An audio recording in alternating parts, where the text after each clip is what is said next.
یہ جو قرآن کی بات پوری مجلس میں ہونی ہے نا، جتنی دیر ہم مجلس میں بیٹھے ہیں، اسی لیے مذہبی شاعری بھی جناب میر تکلم کے والد، بہت بزرگ ادیب، ایک بہترین اور اعلیٰ ترین خاندانی شخصیت تشریف فرما ہیں، علی حیدر زیدی صاحب، میر رضی میر کے فرزند، بابا تقی کے پوتے، اور خاندانی لوگ تشریف فرما ہیں۔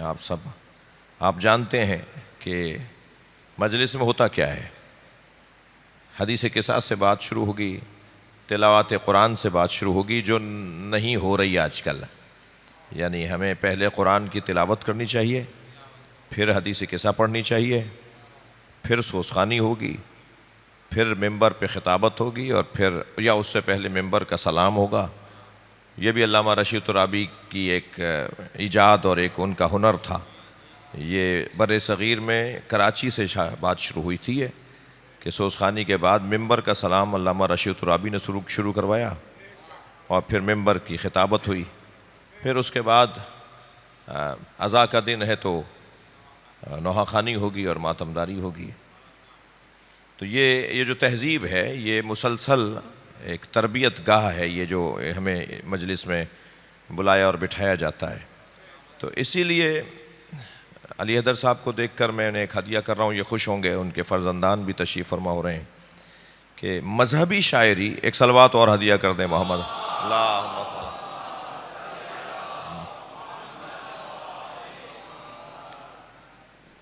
مذہبی شاعری اس لیے مشکل ہے، اور مذہبی شاعری ایک اعتبار سے آسان ہے۔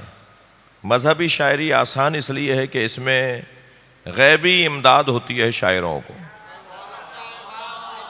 جن کا قصیدہ، سلام، کلام جن کے بارے میں شاعر کہنے جا رہا ہوتا ہے، ان کی طرف سے عطا ہوتی ہے، ان کی طرف سے توفیق شامل حال ہوتی ہے، تب وہ بہترین کلام کہہ لیتا ہے۔ اور مذہبی شاعری ایک اعتبار سے مشکل ہے، اس لیے کہ اس میں آپ یہ کہہ کر شعر نظم نہیں کر سکتے کہ اللہ نے کہا اور قرآن کی آیت نہ ہو۔ آپ نظم کر لیں ایک کلام، ایک مصرع، جس میں آپ کہہ دیں کہ اللہ نے کہا، اور آپ کے پاس اللہ نے کہا ہے اسے سمجھانے کے لیے قرآن کی آیت نہ ہو یا حدیث قدسی نہ ہو۔ یعنی خود سے میں سوچ کر اللہ سے کچھ کہلوا نہیں سکتا، میرے پاس قرآن کی آیت ہونی چاہیے، میرے پاس کوئی حدیث قدسی ہونی چاہیے۔ یا اگر میں ایسے کہہ دوں کہ مثلاً کسی معصوم امام کی طرف منسوب کر دوں کہ انہوں نے یہ کہا، بات صحیح ہونا، ٹھیک ہونا اور بات ہے، تو وہ میں ٹھیک اور صحیح بات اپنی طرف سے ہی کہوں نا کہ میں کہہ رہا ہوں، لیکن میں اگر اپنی صحیح بات معصوم کی طرف نسبت دے دوں تو صحیح بات پر روزہ باطل ہوتا ہے، غلط بات پہ تو اسلام باطل ہوتا ہے۔ صلوات پڑھ لیں ذرا محمد و آل محمد۔ جی، یعنی صحیح بات بھی اگر امام نے، صحیح بات ہے مگر یہ امام نے نہیں کہی، تو یہ اس لیے مذہبی شاعری بہت مشکل ہے۔ ہر شخص مذہبی شاعری نہیں کر سکتا جب تک اس کے پاس دلیل نہ ہو، جب تک اس کے پاس۔ اب یہ جو احتیاط ہے، ریحان اکیڈمی کی جانب سے مجلس ہے تو دو چار جملے مجھے کہنے دیجئے، ایک صلوات اور نبی کی ذات پہ ہدیہ کرم۔ اللہم صل علی محمد و آل محمد۔ آپ اس سے بہتر صلوات پڑھ سکتے ہیں۔ اللہم صل علی محمد و آل محمد۔ تو یہ جو مسلسل احتیاط، خوف بمعنی خشیت، خوف بمعنی احترام، تعظیم، یہ جو مسلسل تلاوت قرآن اور تلاوت حدیث قصاص سے لے کر اور نوحہ خوانی اور زیارت پڑھنے تک اور تبرک بانٹنے تک ہے، یہ جو مسلسل ایک چیز حاکم ہے، ایک فضا حاکم ہے اس مجلس کے اوپر، وہ عزیزان گرامی یہی تو ہمیں پیغام دے رہی ہے کہ یہ جگہ صلاحیت پرورش کی، صلاحیت سازی کی جگہ ہے، صلاحیتوں کو پرورش دینے کی جگہ ہے۔ میں اگر فرض کریں اس حلیے میں جب ہوتا ہوں یا مجھ جیسے لوگ، تو 50 احتیاطیں ہمیں کرنی پڑتی ہیں، اور اگر اس حلیے سے باہر آ جائیں وہ اور بات ہے کہ بعض لوگ اس حلیے کی بنیاد پر شاید پہچانے جاتے ہوں، تو وہ جب اس حلیے سے باہر آ جائیں گے تو انہیں شاید بہت ساری آزادیاں مل جائیں، اور یہ حلیہ پابند کر رہا ہوتا ہے، یہ لباس پابند کر رہا ہوتا ہے، تو یہ جو لباس پابند کر رہا ہے تو اتنی دیر تک میں اپنی صلاحیتوں کو بڑھا رہا ہوں کہ میں یہ بھی روک سکتا ہوں، میں یہ بھی رک سکتا ہوں، میں یہاں سے بھی رک سکتا ہوں، میں یہ بھی بول سکتا تھا مگر نہیں بول رہا. یہ جو مکمل اپنے اوپر میرا تسلط بڑھتا چلا جا رہا ہے، یہی تو پرورش ہے صلاحیتوں کی. یہ صلاحیتوں کی پرورش ہے نا.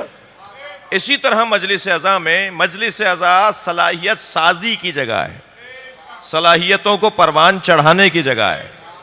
بھائی خود نفس کشی، اپنے آپ کو کا نفی کرنا، اپنی ذات کی نفی کرنا اور اپنی ذات کی نفی کر کے اپنے آپ کو مضبوط بنانا، یہ ایک صلاحیت کا نام ہے یا نہیں؟ لہذا جتنی دیر ہم مجلس میں بیٹھے رہتے ہیں ہم اپنی ذات کی نفی کرتے ہیں، مولا کا تذکرہ کرتے ہیں. یہ ایک مشق ہو رہی ہے، ایک صلاحیت پرورش کی جا رہی ہے، صلاحیت کو پالا جا رہا ہے، صلاحیت کو جوان کیا جا رہا ہے، صلاحیت کو صحت دی جا رہی ہے. اس وقت ہم سب مجلس میں جوتیاں اتار کے بیٹھے ہیں یا نہیں؟ تھوڑا گردن ہلا دیجئے. ہم مجلس میں جوتیاں اتار کے بیٹھے ہیں نا. مولا علی نے جوتیوں کا نام دنیا رکھا ہے. ہم مجلس میں اپنی دنیا چھوڑ کر آتے ہیں. صلوات پڑھیں گے محمد و آل محمد پر. نعرہ حیدری.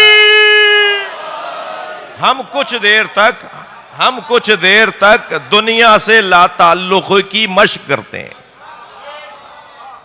اور یہ جو مشق ہے یہ ہماری بار بار ہوتی ہے، دن میں کئی بار ہوتی ہے.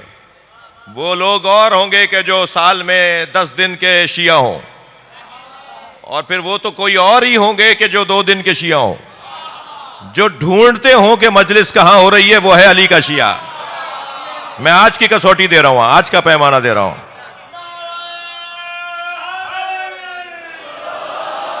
یہ جگہ صلاحیت سازی کی جگہ ہے، صلاحیتوں کو پروان چڑھانا ہے. مسلسل ہم صلاحیتوں کو پروان چڑھانے کی کوششوں میں ہیں.